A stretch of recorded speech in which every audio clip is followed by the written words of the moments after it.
Chapter 9, and we're ready to talk about aggregate demand and aggregate supply. So let's look back in history for a little bit, and let's talk about the Great Depression in the 1930s.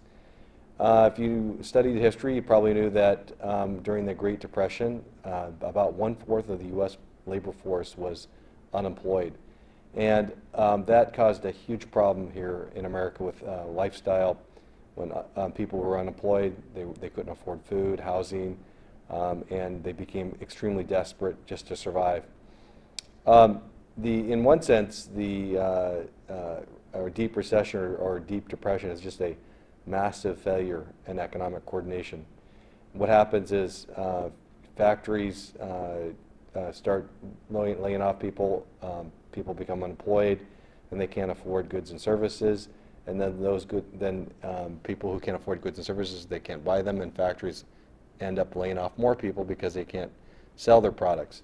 And it's a really vicious cycle that continues until you reach the bottom of the depression.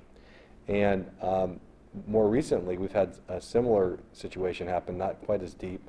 In the December 2007, we entered a very steep downturn, and also suffered a great deal of lost business activity for many of the same reasons. So this chapter, we're going to talk about aggregate demand and aggregate supply relating to these ideas.